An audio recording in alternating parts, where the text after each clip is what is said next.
우리 옆 사람과 인사하겠습니다. 참 반갑습니다. 인사하겠습니다. 네.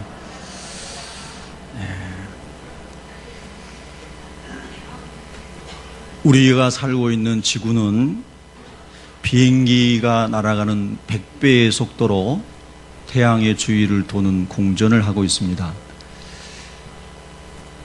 미처 모르셨던 분도 계실 겁니다. 그러나 배웠던 것도 기억하지 않고 살아가는 게 많습니다.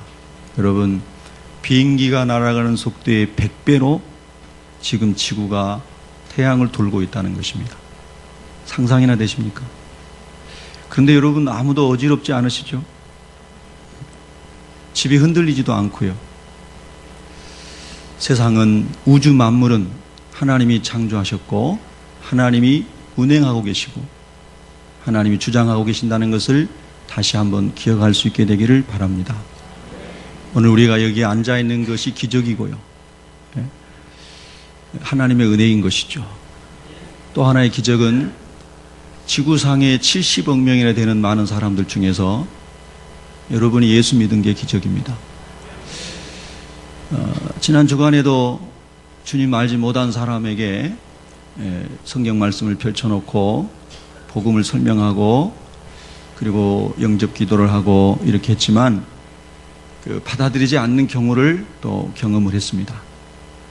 그런데 여러분이 예수 그리스도의 말씀을 마음으로 받아들였다고 하는 것은 그건 기적이라고 하는 것입니다.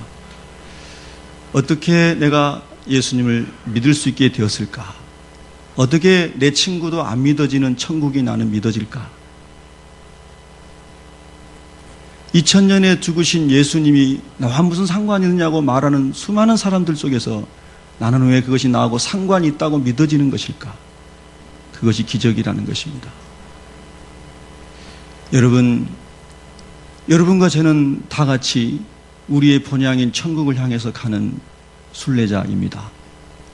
우리의 고향은 이곳이 아니고 우리의 본향은 하나님께서 우리의 영혼을 창조하시고 다시 부르시는 아버지가 계신 천국이 우리의 본향입니다.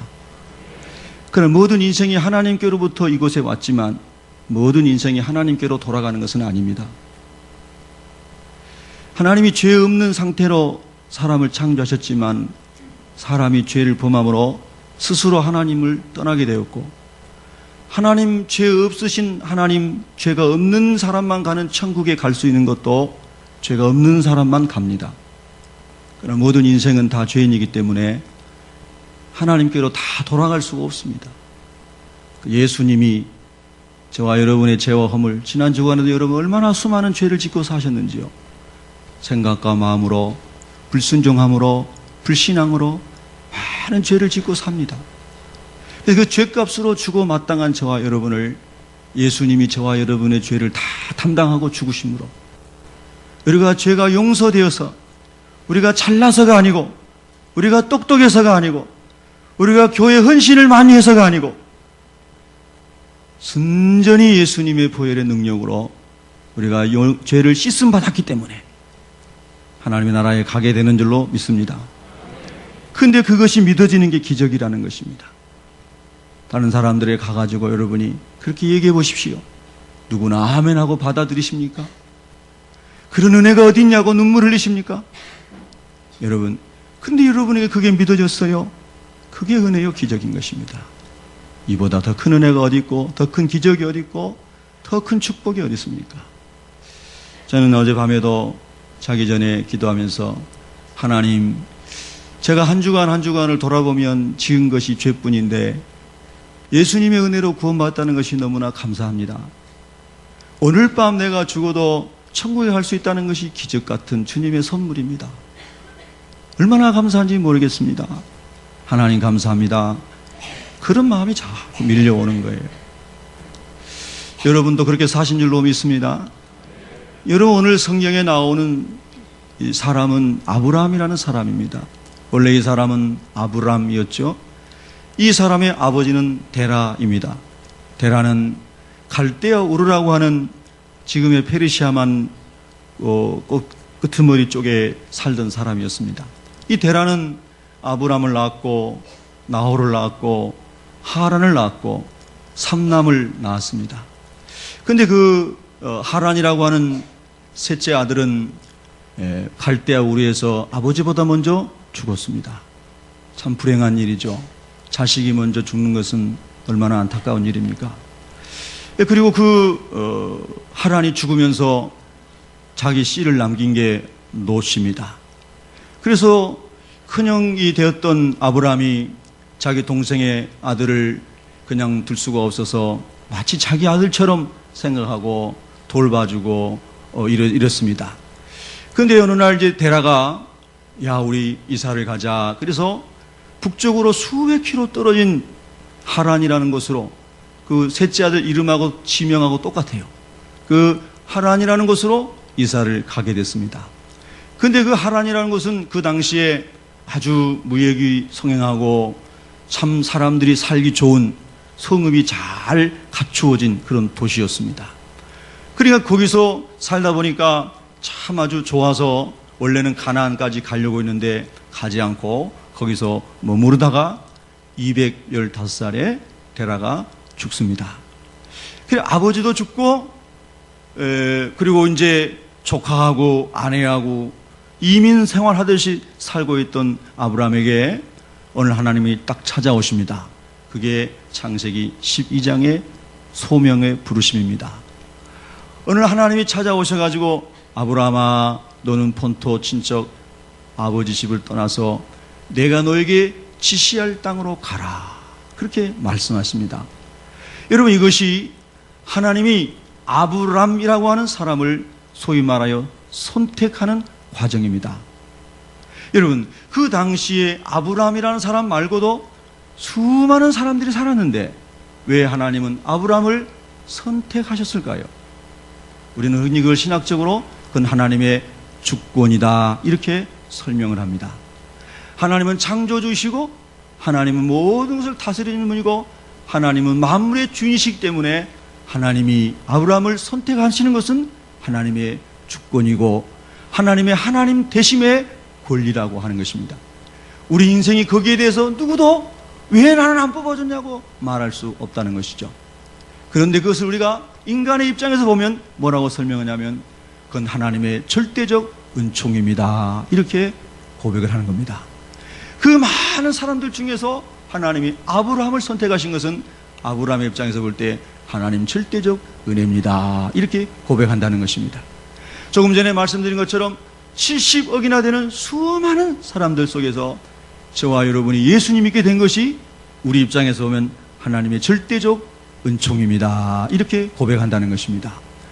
여러분 사도행전에 보면 사울이라고 하는 청년이 예수 믿는 사람을 잡아 죽이러 다니는데 아주 광분한 사람이었습니다. 혈기가 등등하여 살기를 품고 예수 믿는 사람 죽이러 다니는 사람인데 어느 날 부활하신 예수님이 다마스커스로 가는 그 길에서 이 사울을 만나서 사울아 사울아 어찌하여 네가 나를 핍박하느냐 하면서 예수님 그런 만나 주십니다. 그리고 예수님을 만난 다음에 이 사울이라는 사람이 변화돼서 바울이 되고 주님을 위해 살아갑니다. 그런데 바울이 자기가 어떻게 예수를 믿게 되었는가 하는 것에 대한 고백을 이제 에베소서에서 이렇게 말합니다. 하나님께서 나를 그리스도 예수 안에서 모태에서부터 나를 작정하시고 나를 예비하시고 예정하셔서 그리스도 예수 안에서 나를 택하여 주셨다라고 고백을 합니다. 그게 무엇입니까? 나 같은 죄인이 어떻게 예수를 믿을 수 있는가? 심판받고 저주받고 죽어야 되는데 어떻게 내가 예수를 믿게 되었는가? 바울이 아라비아 광야에 가서 3년 동안 고민을 하고 고민하다가 깨달은 은혜가 주님의 은혜입니다. 주님이 나를 택해 주셨습니다. 여러분도 예수님 믿으시면서 그런 고백 해보셨습니까? 오늘도 그런 고백 하고 계십니까? 그래서 이 아브라함이 하나님의 택함을 받아서 믿음의 길을 떠납니다. 우리도 하나님의 예수 그리스도 안에서 하나님의 택함을 받아서 지금 하나님의 나라로 가는 순례자의 여정에 있는 사람들인 줄로 믿습니다. 하나님이 가나안으로 가라겠던 아브라함에게 말했던 그 가나안은 우리가 가고 있는 천국을 상징하는 것입니다. 천국을 예표하고 있는 것입니다. 하나님이 머무시고 하나님이 축복하시고 하나님의 통치가 있는 그 가나안 땅을 만드시기 위해서 아브라함을 부르시고 아브라함이 먼저 그곳에 믿음으로 가게 하신 거거든요. 오늘 우리는 다 하나님이 통치하시고 하나님의 거룩함과 영광과 은총이 가득한 천국을 향해서 예수 그리스도 안에서 택함받아서 가고 있는 순례자들인 줄로 믿습니다. 근데 여러분, 그 여정에 얼마나 많은 어려움이 있습니까? 여러분, 존 버녀는 철로역정이라고 하는 책을 감옥에서 쓰면서 기독자가 믿음을 가지고 천국을 가는 믿음의 사람들이 얼마나 많은 어려움을 당하는지를 철로역정에서 낱낱이 잘 기록을 하는 것을 볼 수가 있습니다. 때로는 신앙에 관한 의심이 찾아오고 시기와 질투와 세상에서 나오는 많은 것들과 이단과 온갖 종류의 것들이 신앙의 여정에 찾아온다는 것을 철로역정을 통해서 잘 기록을 하고 있습니다. 아브라함의 여정을 봐도 마찬가지입니다. 아브라함이 이제 하나님 말씀을 순종해서 떠나갑니다. 여러분, 얼마나 놀라운 일입니까? 아브라함이 하나님에 대해서 철학적으로 정리된 것도 아니고 논리적으로 정리된 것도 아니고 하나님이 누구신지를 신학적으로 6년간 7년간 배운 것도 아닙니다. 하나님께서 그러나 그를 부르셨을 때 아브라함이 믿음으로 하나님을 따라갑니다. 이것은 우리가 믿는 신앙의 여정이라고 하는 것이 그야말로 하나님 말씀을 믿는 그 믿음으로 갈 때에 하나님을 경험하게 되고 하나님 살아계심을 체험하게 되고 하나님의 역사를 보게 된다고 하는 것을 아브라함을 통해서 보여주고 있는 줄로 믿습니다. 그래서 아브라함이 말씀을 순종해서 또 수백 킬로를 걸어서 가나안 땅에 들어왔습니다. 그리고 베델과 아이 사이에 그가 단을 쌓고 돌단을 쌓고 하나님을 예배합니다. 하나님 아버지, 하나님 말씀 순종해서 이제 하나님 가라 하신 이 약속의 땅에 왔습니다. 하나님께 예배합니다. 그래서 예배합니다. 자, 보십시오. 하나님이 아브라함을 부르신 첫 번째 목적은 아브라함을 통해서 예배를 받으시려고입니다. 하나님이 저와 여러분을 부르신 그 첫 번째 목적도 마지막 목적도 하나님을 예배하는 하나님의 사람들로 세우기 위해서 부르신 줄로 믿습니다. 우리가 천국에 가가지고도 천국에서 누리는 가장 놀라운 축복 중에 축복도 뭐냐면 거룩하다 만군의 여호와여 하면서 멸류관을 벗어 하나님께 던지면서 하나님께 드리면서 하나님을 예배하는 것이 천국의 모습입니다. 이걸 다른 말로 하면 우리 인생 속에 영혼 속에 DNA 속에 하나님이 핏속까지 심어놓은 것이 뭐냐면 하나님을 예배할 때 가장 행복한 존재로 하나님이 인생을 창조하셨다는 뜻입니다. 여러분, 그래서 아브라함이 가가지고 예배를 드립니다. 그런데요, 그 예배를 드리고 있는 아브라함의 삶 속에도 흉년이 찾아옵니다. 여러분, 예수 믿는 저와 여러분에게도 인생을 살아가면서 육신의 흉년이 찾아옵니다. 회사가 어려울 때가 있고 가정이 어려움 닥칠 때가 있고 교회도 어려워질 수 있고 나라도 어려워질 수 있고 흉년이 찾아오는 것입니다. 모든 인생은 흉년이 찾아올 수 있습니다. 예수 믿는다고 안 찾아오는 게 아니에요. 예수 믿어도 흉년이 찾아옵니다. 의로와도 찾아와요. 왜? 그 흉년을 통해서 하나님이 또 섭리하시는 것이 있기 때문에 욥처럼 의로운 사람에게도 어려움은 찾아왔던 것입니다. 오히려 그것을 통해서 하나님을 드러내시려고. 할렐루야. 그러나 여러분이 당한 모든 어려움을 전부 합리화하시지 마십시오. 내가 당하고 있는 많은 고난이 내가 다 욥처럼 살았는데도가 아니라 나는 욥보다 부족하지만 이런 어려움이 찾아왔다면 자기를 깊이 돌아보는 겸손함이 있기를 축복합니다. 흉년이 찾아왔습니다. 그러니까 당장 먹을 것을 찾아서 아브라함이 자기 식솔들을 데리고 가장의 책임을 다하기 위해서 무언가를 해야 되는 것입니다. 그래서 아직 하나님에서 깊이 알지 못한 아브라함은 하나님, 가뭄을 흉년을 맞았습니다. 제가 가솔들을 이끌고 이렇게까지 왔는데 다 굶어 죽게 됐습니다. 하나님 도와주세요. 이렇게 아직 예배하는 법을 몰랐거든요. 그러니까 얘기를 들어보니까 저 남쪽으로 가면은 애굽이라는 나라가 있는데 거기는 나일강 삼각주에 물이 풍성하고 그래서 그 주변에는 곡창지대고 그리고 짐승들도 마음껏 물을 마실 수 있고 풀을 뜯을 수 있다고 하더라. 그러니까 아브라함이 딱 생각을 했습니다. 그리 가면 우리 식솔들을 다 거느리고 가서 먹이 살릴 수 있겠구나. 여러분, 지혜로워 보이잖아요. 지혜로워 보이죠. 이것이 하나님이 아브라함을 보실 때 아브라함이 첫 번째 넘어지는 광경입니다. 그래서 아브라함이 거기 가가지고 갔는데 벌써 걱정거리가 생기기 시작합니다. 그건 뭐냐면 자기 아내가 꽤 이뻤거든요. 예. 그래서 이거 아내를 데리고 갔을 때에 그 땅에 있는 사람들이 우리 아내를 빼앗으면 어떡하지? 이 사람은 아내를 몹시도 사랑했던 것 같습니다. 그래서 아내하고 이야기합니다. 여보, 사실 따지고 보면 당신이 내 이복 누이잖아. 그러니까 당신 우리 누이라고 합시다. 그리고 둘이 합의를 하고 갔습니다. 그래서 갔더니 그게 지혜로운 줄 알았는데 바로 왕은 그래, 당신 아내가 아니니 내 처로 맞이해도 되겠네? 이렇게 생각한 겁니다. 말이 돼요, 안 돼요? 여러분, 아브라함이 나름대로 꾀를 부렸지만 자기 꾀에 자기가 넘어간 겁니다. 여러분, 사람이 아무리 어려워도 힘들어도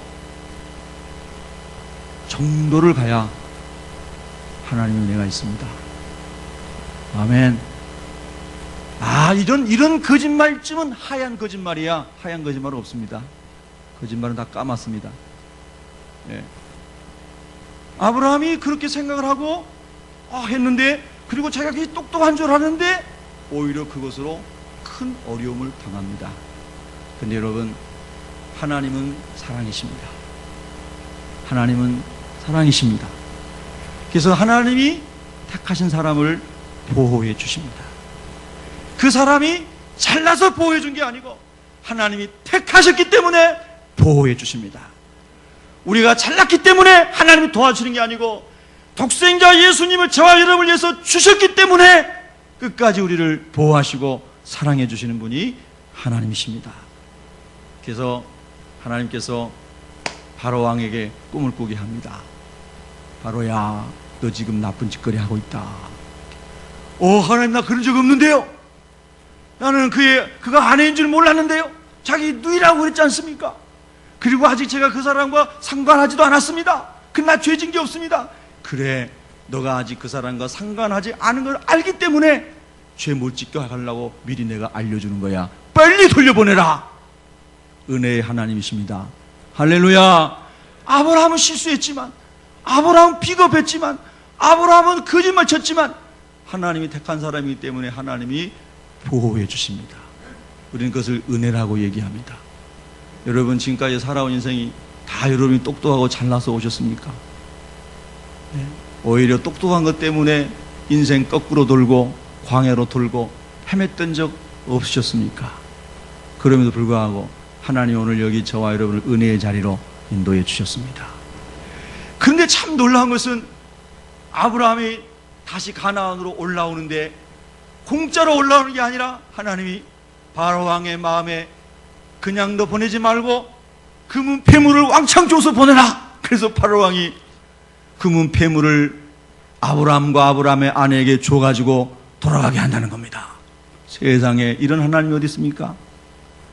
이런 하나님의 은혜 받으시기를 축복합니다. 이걸 은혜라고 그럽니다. 은혜 선물입니다. 선물, 하나님의 선물. 그래서 이제 아브라함이 올라와가지고 삽니다. 그걸 미천으로 제가 그냥 추정하건대 가축도 더 많이 샀으리라고 생각합니다. 그래서 조카 롯에게 로다, 너도 가축을 좀 많이 가지고 이제 너도 네 재산을 한번 늘려봐라. 그리고 조카한테 자기 막내 동생 아들 아니에요. 다 여러분도 막내 동생 아들한테 그렇게 하십니까? 네. 그래 해줬습니다. 요즘에 우리나라 제일 부자는 날마다 법정 투쟁하고 싸우던데, 그래 조카한테 다 줬습니다. 그리고 조카 가가지고 막 열심히 해가지고 얼마나 부지런하게 일해가지고 풍성한 때를 이뤘습니다. 여러분도 부지런하게 일해서 부자 되시기를 바랍니다. 그런데 많이 일고 나니까 싸우는 겁니다. 예. 너무 많으니까 땅이 좁아가지고 싸웁니다. 너무 많으니까 더 많이 가지려고 싸우잖아요. 싸우고 있는 겁니다. 자, 그때에 아브라함이 조카에게 그 유명한 이야기를 합니다. 조카야, 너하고 나하고 싸우면 되겠느냐? 네 아버지가 내 동생이 아니냐? 성경에 그 얘기는 안 나옵니다. 네 아버지가 내 동생이 아니냐? 내가 사랑했던 막내인데 아버지 살아생전에 내 동생이 죽었다. 내 동생이 눈을 감을 때 형이 내가 얼마나 마음이 아팠는지 아느냐? 그래서 나는 너를 볼 때마다 내 동생이 생각이 나서 견딜 수가 없다. 나는 네가 잘 되는 것이 내가 잘 되는 것이다. 아마 저는 아브라함의 마음에 그런 마음이 있었다고 생각합니다. 그러니까 아브라함이 조카야, 네가 동쪽을 선택하면 내가 서쪽을 선택하고 네가 서쪽을 선택하면 내가 동쪽을 선택하겠다. 그렇게 얘기합니다. 여러분, 그 마음이 누구의 마음일까요? 하나님의 마음. 그 마음이 하나님의 마음이고 그 마음이 예수님의 마음이거든요. 즉 하나님은 아브라함을 불러가지고 아브라함이 단순히 물질의 복을 받고 그것으로 끝나는 게 목적이 아니라 하나님을 알아가고 하나님을 배워가고 하나님의 형상대로 지음받은 인간의 본성을 아브라함의 삶을 통해서 회복시켜 주시고 계시는 거예요. 아브라함이 그 하나님의 마음을 배웠습니다. 그래서 동생, 조카에게 다 먼저 양보합니다. 제가 알고 있던 어느 집사님도요, 참 그런 예수님의 마음을 가지고 계신 분이 계셨어요. 집안의 형제들 간에 재산 문제로 세상 법정에 가게 되고 이랬는데, 그 영등포 쪽에 신길동 그쪽에 있는 큰 땅이었는데 그걸 자꾸 재판하고 그러니까 분명히 자기 소유는 맞는데 그게 형제들 간에 덕도 안 되고 자기도 재판하러 할 때마다 마음이 힘들고, 그래서 그냥 동생아 네가 그거 다 가져라 그리고 그냥 줘버렸답니다. 주고 나니까 마음이 천국이 이루어지더래요. 다 주기 싫어서 아멘 한 명도 안 하네. 주고 나니까 마음이 천국이 이루어지더라고요. 그런데 하나님이 다른 방법으로 또 그분도 다 길 인도해 주셨어요. 여러분, 살면서 좀 이런 간증 있으면 좋지 않겠습니까? 목사님, 내가 동생하고 오늘 재판하는데요, 내가 꼭 이기게 해주세요. 그런 제목은 좀 바뀌어지면 좋을 것 같아요. 예. 좀 바뀌어지면 좋을 것 같아요. 우리가 싸워 이기려고 예수 믿는 거 아니잖아요. 예. 할렐루야. 싸워서 이기려고 예수 믿는 거 아니잖아요. 예. 하나님 말씀 가운데 예수님을 닮아서 퍼주고 나눠주고 축복을 선물하며 살려고 주님 배우고 있는 거 아닙니까? 할렐루야. 이런 하나님의 마음을 아브라함이, 이 서투른 아브라함이 지금 배워가고 있는 것입니다. 배워가고 있는 거예요. 자, 이런 하나님의 엄청난 은혜를 아브라함이 이제 경험을 합니다. 자, 그러면서 아브라함의 삶이 쭉 이어지는데 어느 날 또 그랄 땅에 갔습니다. 그랄은 블레셋 지경에 있는 5대 성읍 중에 큰 성읍이었습니다.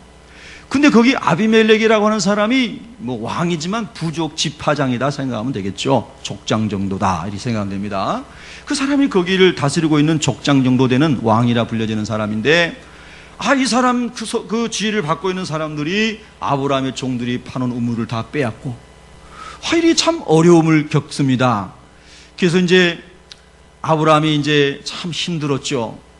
그렇게 하나님의 말씀대로 다 베풀고 살면은 막 복이 펑펑 터져야 되는데 또 어려움이 오는 거예요. 예. 그래도 그때 아브라함이 이 아비멜렉하고 이게 이제 좋은 관계를 맺어야 됐다고 생각합니다. 여러분, 세상을 살아가시면서 억울한 일을 만나도 좋은 관계 맺고 살아가시기를 바랍니다. 돈보다 귀한 게 사람이고 세상 그 어떤 보다 더 귀한 것이 사람인 줄로 믿습니다. 예, 다른 것을 얻으려고 하다가 사람을 잃으면 다 잃은 겁니다. 예, 제가 사도 바울이 모든 것이 가하나 모든 것이 유익한 것이 아니다. 모든 것이 다 취할 수 있다. 그러나 다 유익한 것은 아니다. 그렇기 때문에 다른 사람에게 유익하게 할 수 있다면 내가 유익하게 하는 것을, 나에게 유익하게 여기는 것을 내가 다 해로 여기겠다. 이런 얘기 하지 않습니까? 그 말의 본심이 뭡니까? 내가 사람을 얻겠다는 것이었어요. 사람을 얻겠다. 사람을 얻을 수 있다면 지위도 명예도 물질도 내가 유익하던 것을 다 내려놓겠다는 뜻이었습니다. 여러분, 사람이 그걸 극복하는 게 정말 어렵거든요. 그런데 이 아비멜렉이 그런 관계가 안 좋았을 때에 아브라함이 이제 아비멜렉하고 좋은 관계를 가지려고 하는데요, 참 하나님은 은혜의 하나님이세요. 여러분, 오늘 성경 본문에 22절을 한번 봐보세요. 22절, 창세기 21장 22절 한번 읽겠습니다. 시작. 그때에 아비멜렉과 그 군대 장관 비골이 아브라함에게 말하 이르되 내가 무슨 일을 하든지 하나님이 너와 함께 계시도다. 아멘. 야, 신기하게도 하나님 믿는 저 아브라함이 하는 것마다 하나님이 저 사람이 실수하는 것 같은데도 하나님이 막 기가 막힐 방법으로 상황을 역전시키고 막 복을 주시고 은혜를 막 주시는 거예요. 그래서 야, 저 사람이 믿는 하나님은 이거 무시할 게 아니네. 내가 지금까지 가나안 땅에 살면서 믿었던 신들하고는 차원이 다르네. 이런 생각이 드는 거예요. 여러분 삶에도 하나님 은혜 베풀어 주셔서 주변의 사람들이 여러분을 보고 여러분 믿는 하나님 만나시기를 축복합니다. 그래서 이 아비멜렉이 감동을 받고 이 아브라함에게 조약을 맺으러 오는 거예요. 상호 불가침 조약. 그리고 우리 서로 진실되게 우리 후대에 계속 가서도 진실되게 서로 이렇게 조화를 이루며 삽시다. 서로 침략하지 맙시다. 그런 것을 내용을 가지고 조약을 하자고 온 거예요. 왜? 하나님을 믿는 아브라함이 하는 것마다 잘 되거든요. 할렐루야. 이야, 정말 이 말씀 보면은 막 눈물이 나오잖아요. 왜? 저도 이 말씀 보면 또 하나님, 저도 하는 일마다 잘 되게 해주세요. 하나님이 함께 하시므로 잘 됐다는, 그래서 하나님이 증거되게 해주세요. 할렐루야. 참 그런 기도를 하는데 마음이 찌릿하더라고요. 그래, 하나님 나도 그렇게 되게 해주세요. 여러분도 그렇게 되시길 축복합니다. 조약을 맺으러 왔습니다. 그때 이제 아브라함이 조약을 맺을 때에 암양 새끼 7마리를 따로 이렇게 주면서 그 우물이 아브라함의 우물이라고 하는 것을 증거를 삼습니다. 그래서 그 우물 이름을 부엘세바라 그랬는데 맹세의 우물이다 하는 뜻이라고 그랬죠. 그렇죠? 그래서 지금 이것이 이제 아브라함의 소유요, 장래도 계속해서 우리 후손들의 소유다라고 하는 것을 확증하는 그러한 이제 언약을 세웠습니다. 자, 그런 다음에 오늘 33절에 보면 아브라함은 부엘세바에서 뭘 심었어요? 에셀나무를 거기다 이제 심었습니다. 자, 에셀나무 그림 보여주실 수 있나요? 예. 잘 안 보이네요. 여기 앞이 너무 밝아가지고 잘 안 보입니다. 저기는 잘 보입니다. 에셀나무는요, 관목입니다. 관목이라고 하는 것은 막 10m, 20m 높이 자라는 나무가 아니고 평균적으로 3m 이하로 자라면서 저렇게 이제 이파리가 가는 실처럼 그런 이제 모양이 되어 있고요. 그리고 저게 숲처럼 우거져 있는 그런 나무 형태를 가지고 있습니다. 자, 이제 보셨으면 이제 앞을 저를 보시기 바랍니다. 이 에셀나무를 심었는데 이 에셀나무는 염분이 많은 땅에서도 잘 자랍니다. 여러분, 대개의 나무는 염분이 많은 땅에서 다 고사돼서 죽습니다. 제가 섬 사람이잖아요. 그래서 바다 섬 가운데서도 해변에 가까이 있는 나무들은 생명력이 강한 소나무 외에는 대부분의 나무들이 다 죽습니다.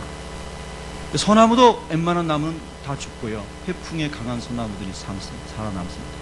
그래서 이제 그 바닷바람을 막기 위해서 방풍림 같은 것도 하고 여러 가지 그런 것을 해변에다가 우리 어렸을 때 한 기억이 납니다.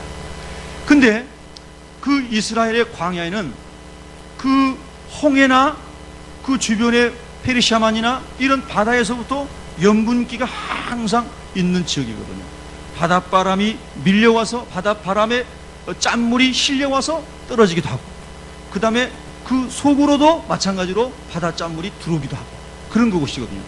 근데 이 에셀나무는 염분이 많은 땅에서도 잘 자라는 거예요. 그리고 척박한 물이 없는 땅에서도 잘 자라는 거예요. 그리고 여러분 사진에 보신 것처럼 아주 무성한 숲을 이루는 거예요. 저는 왜 아브라함이 다른 나무도 많았는데 에셀나무를 심었을까 생각해 보는 겁니다. 여러분 성경에 보면 에셀나무를 성경의 사울왕의 이야기와 아브라함의 이야기에서 볼 수가 있는데, 사울왕이 블레셋 전투에서 죽고 난 다음에 죽은 무덤이 바로 에셀나무 아래에 묻혔습니다. 요즘 말로 하면 수목장 아니에요. 수목장. 에셀나무 아래다가 사울왕을 이렇게 안장을 했습니다. 그리고 그가 죽기 전에 그 에셀나무 아래서 이스라엘 사람들을 다스렸습니다. 자, 근데 이 아브라함이 에셀나무를 심는데 지금까지 자기가 살아온 신앙의 여정을 봤을 때의 광야 같은 신앙의 여정, 때로는 메마른 땅을 건너가야 되고 영분이 많은 짠 땅과 같은 그런 것도 지나가야 되고 물이 부족해서 목이 마르고 기가 난 그런 상황도 건너가야 되고 이런 많은 것들을 그가 경험했는데 그런 모든 것들 속에서도 그를 돌보시고 인도하시고 축복하시는 하나님의 은혜 때문에 여기까지 왔다고 하는 것을 그가 믿었다는 것입니다. 그리고 그의 그 신앙의 고백을 담아서 그러한 깊은 의미가 담겨져 있는 에셀나무를 거기다 심으면서 제가 생각하기는 나도 에셀나무처럼 짠물 속에서도 깊이 뿌리를 내릴 수 있고 메마른 땅에서도 깊이 뿌리를 내릴 수 있고 무성한 가지를 낼 수 있는 신앙인이 되어야 되겠다. 내가 끝까지 주님이 원하시는 주님의 소명을 이루는 하나님의 사람으로 승리해야 되겠다. 그런 소망이 담겨져 있다고 저는 믿습니다. 그래서 에셀나무를 심었습니다. 여러분, 이 에셀나무는 뿌리가 30m까지 들어간다고 합니다. 위로 자라있는 모양은 3m 정도밖에 안 자라는데 뿌리는 10배나 깊이 들어간다는 거예요. 여러분, 우리가 천국까지 가는 여정에는 수많은 환난이 있을 것입니다. 더구나 말세가 다가오면 예수 믿는 사람을 직접적으로 핍박해서 죽이고 멸망시키는 순교하는 일들이 일어나는, 티토스 장군이 예루살렘을 멸망했을 때 6만 명이나 되는 수많은 이스라엘 사람들이 길거리에 핏물을 흘려보낼 정도로 순교했던 것처럼 많은 어려움이 말세에 있을 것이라고 성경이 예언하고 있지 않습니까? 많은 환난이 다가온다 할지라도 그러나 하나님 안에서 뿌리를 30m, 60m, 100m 깊이 주님 앞에 뿌리를 내린 사람들은, 에셀나무같이 그렇게 뿌리를 깊이 내린 사람들은 반드시 승리하게 될 줄로 믿습니다. 할렐루야. 여러분, 뿌리를 깊이 내리는 나무는요, 비바람이 쳐도 잠시 흔들릴 뿐 뽑히지 않습니다. 잠시 흔들릴 뿐 뽑히지 않아요. 그러나 뿌리가 깊지 않은 나무는 무성해 보이고 굉장히 큰 나무 같아 보이는데 폭풍이 오면 뿌리채 뽑혀 넘어지고 맙니다. 저는 고봉산이 우리 집에 뒤에 있기 때문에 자주 올라갑니다. 큰 바람이 불고 지나간 다음에는 반드시 고봉산에 올라가면 넘어진 나무들이 많이 있습니다. 아주 뿌리채 뽑혀가죠. 여러분은 그리스도 예수 안에 하나님 나라의 소망을 간직한 가운데 뿌리를 깊이 내리셨는지요? 뿌리를 깊이 내리셨는지, 신앙의 여정에 찾아오는 짠물 같은 것, 갈증 같은 것, 목마름, 이런 걸 다 초월해서 뿌리를 내리는 영성을 가지고 계시는지, 오늘 그런 은혜 주님이 저와 여러분에게 부어주시기를 축복합니다. 두 번째 이 에셀나무는 아까 여러분이 그림에서 보신 것처럼 많은 그늘을 제공하는 것이었습니다. 아브라함이 부엘세바에서 영원토록 살 것이 아니었습니다. 하나님이 가라고 하는 곳으로 또 가야 했습니다. 헤브론으로 가라 하면 헤브론으로 가야 했습니다. 하나님이 가라 한 곳으로 이동하며 사는 것이 순종하며 살아가는 아브라함의 삶이었습니다. 그런데 아브라함은 이곳에 에셀나무를 심습니다. 왜냐하면 그 광야를 지나가는 사람들이 또 앞으로도 많이 있을 것이기 때문입니다. 그 길을 지나가는 나그네들이 많이 있을 것이기 때문입니다. 그래서 나그네들의 안식을 위하여 그는 에셀나무를 심은 것입니다. 여러분, 이 에셀나무에 대한 이야기를 다 하자면 시간이 많이 걸리는데요, 이 나무는요, 이 공기 중에 있는 이 물기운 습기를 다 빨아들이고 그 다음에 땅에 있는 짠물기도 빨아들여서요, 새벽쯤 되면 그 가지가지마다 이파리마다 영롱한 아침 이슬 같은 그것을 맺힌다는 거예요. 성경학자들은 그것이 성경에 나오는 만나하고도 연관이 있는 것으로 해석하는 분들도 있습니다. 그래서 아침에 보면 그것이 너무 아름답다는 겁니다. 꽃을 피면 분홍색 예쁜 꽃을 피운다는 거예요. 그런 땅에서 그렇게 아름답게 보이는 이슬 같은 영롱한 것을 맺고 자기 몸을 통해서 그것을 다 만들어내고 그리고 아름다운 분홍꽃을 피우는 것이 에셀나무예요. 그런데 참 놀라운 사실은 낮이 되어서 온도가 높아지면 에셀나무 아래에 있는 기온과 다른 지역에 있는 기온과 10도 차이가 난다는 것입니다. 에셀나무 아래에 있으면 10도가 더 시원하다는 거예요. 여러분, 놀라운 은혜지 않습니까? 그래서 아브라함은요, 나그네들이 지나가면서 그곳에 앉아서 그 그늘에서 쉼을 얻기를 원했다는 거예요. 여러분, 예수님의 마음이 그런 마음 아닙니까? 수고하고 무거운 짐진 자들아 다 내게 오라, 내가 너희를 쉬게 하리라. 우리가 그래서 예수님 믿는 거 아닙니까? 죄와 허물의 짐에서 쉼을 얻고 인생의 그 죄함으로부터 빚어지는 모든 또 다른 짐에서부터 자유함을 얻기 위하여 우리가 주님 앞에 나오는 것 아니겠습니까? 할렐루야. 그래서요, 에셀나무는 그렇게 심었습니다. 저와 여러분이 먼저 예수님 안에서 참 안식을 누리시고 또 여러분과 제가 에셀나무가 되어서 다른 사람들에게 쉼을 줄 수 있는 넉넉한 안식처가 되시기를 소망합니다. 여러분, 가시나무라는 노래가 있는데 들어보셨나요? 내 속에 내가 너무도 많아 당신의 쉴 곳 없네, 이런 노래예요. 하덕규라고 하는 시인과 촌장, 58년생이에요. 50대 중반이시네요 지금. 그분이 작사 작곡한 곡인데 그분은 크리스찬입니다. 이것은 원래 성경 말씀을 이 노랫말로 한 겁니다. 그분의 삶 속에 자기가 예수님 믿고 집사가 되고 주님 말씀대로 살려고 하지만 너무나 자기의 삶이 주님 앞에 부끄러운 게 많아 노래한 것입니다. 근데 그 노래가 세상으로 나갔을 때 사람들도 그 노래 가사에 많은 감동을 받았습니다. 그 하덕규 집사님이 지금 목사님이십니다. 그런 말씀하셨어요. 자기가 부를 때는 히트를 못 쳤는데 조성모라는 가수가 2000년에 리메이크해서 불러가지고 엄청나게 히트를 쳤다고 우스갯소리로 그런 얘기도 했습니다. 그 가사에 이렇게 되어 있습니다.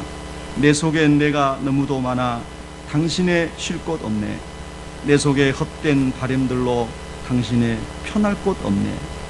내 속엔 내가 어쩔 수 없는 어둠 당신의 쉴 자리를 뺏고 내 속엔 내가 이길 수 없는 슬픔 무성한 가지나무 숲 같네. 바람만 불면 그 메마른 가지 서로 부대끼며 울어대고 쉴 곳을 찾아 지쳐 날아온 어린 새들도 가시에 찔려 날아가고 내 속엔 내가 너무도 많아 당신의 쉴 곳 없네.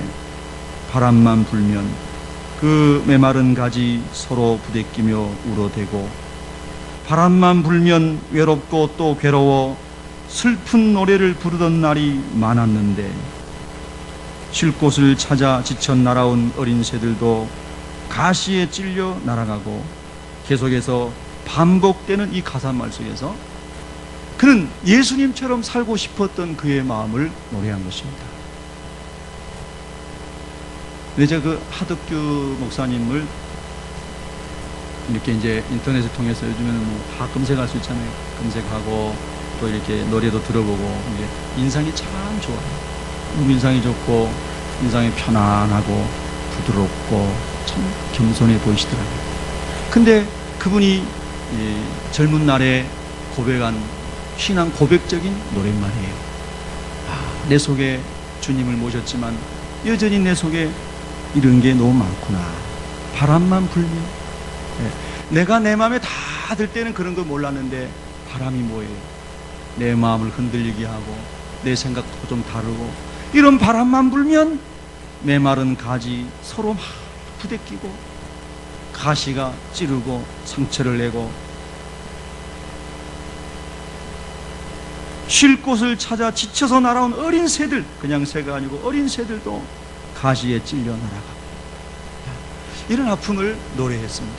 저는 이 말씀을 보면서 주님 참 에셀나무처럼 그늘을 제공해주며 살 수 있는 그리스도인으로 다시 세워지기를 원합니다. 그런 고백을 하게 됩니다. 예수 믿는 기쁨이 그런 거 아니겠습니까? 여러분, 요셉은 하나님의 축복을 받았습니다. 많은 고난을 통해서 받은 축복이죠. 그래서 그 다음에 여러분, 요셉은 무성한 가지 같아서 그의 축복이 담을 넘는다고 얘기를 했는데 요셉은 그런 사람이었습니다. 그래서 많은 가지 숲을 이룬 축복의 사람 요셉은 요셉 앞에만 가면 원수였던 형제들도 눈물로 화해하고 요셉 앞에만 가면 모든 사람이 식량도 마음껏 공급받았을 때, 요셉 앞에만 가면 축복이 임하는 그런 놀라운 축복의 사람으로 요셉이 살았지 않습니까? 에셀나무 같은 삶이었습니다. 여러분, 오늘 저와 여러분의 마음에 이런 주님의 마음 가득 주님이 주시기를 축복합니다. 하나만 더 묵상합니다. 33절 우리 다시 한번 읽겠습니다. 시작. 아브라함은 베엘세바에 에셀나무를 심고 거기서 영원하신 여호와 이름을 불렀으며. 아멘. 그 당시에는 사람들이 다 각각 자기들이 섬기는 신들이 있었습니다. 오늘날도 이제 우리가 사는 이 도시에도 보면 많은 이단 종교들부터 시작해가지고 하나님을 섬기지 아니하고 우상을 섬기는 종교들이 많습니다. 어머니 하나님 나온 거 보니까 앞으로 할머니 하나님도 나올지 모릅니다. 온갖 종류의 이단과 그리고 사이비와 우상이 판치는 성경대로 말세의 징조가 만연한 시대입니다.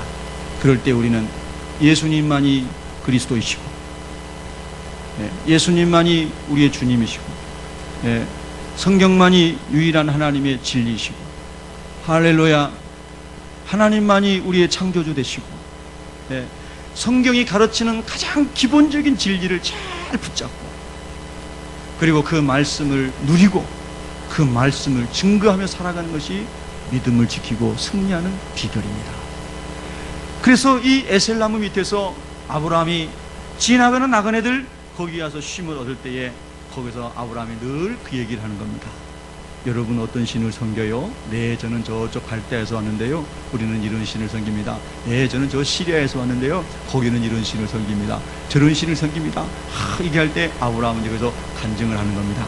예, 그러세요? 저도 원래 갈대아 사람이었는데요, 거기서 저도 원래 우상 만드는 사람이었어요. 우상 만들면서 사업이 꽤나 잘 됐었거든요. 나는 그 우상들이 많은 게 너무나 좋았어요. 우상이 많아야 우상 많이 만들고 내 사업이 잘 되니까 너무나 좋았답니다. 그런데 하나님의 부르심을 받고 이곳에 왔는데요, 정말 참신은 하나님밖에 없다는 것을 알았어요. 내가 이렇게 자꾸 실수하고 거짓말도 하고 막 어려운 가운데 있었는데 하나님이 때마다 일마다 꿈으로 때로는 나타나 주시고 환상으로 나타나 주시고 불 가운데 나타나 주시고 하나님 함께 해주셔서요, 제 인생을 여기까지 인도해 주셨는데요, 내가 경험해 보니까 내가 믿는 그 여호와 하나님만이 진짜 하나님입니다. 그분만이 영원하신 하나님입니다. 할렐루야. 그리고 에셀나무 아래에서 자꾸 하나님, 영원하신 하나님만을 증거하고 있는 거예요. 믿으시면 아멘. 여러분이 하나님 복을 주셔서 사업장도 잘 되시고 직장도 잘 되고 가정도 잘 되고 다 잘 되면은 사람들이 자꾸 그 그늘에 들어오지 않습니까? 그늘에 막 들어옵니다. 그럼 여러분이 우리 하나님께서 날 이렇게 인도해 줬습니다. 우리 하나님 이렇게 축복해 줬습니다. 우리 하나님 자꾸 간증하는 그런 에셀나무 아래 여러분의 축복의 사람이 되기를 축원합니다. 기도하겠습니다.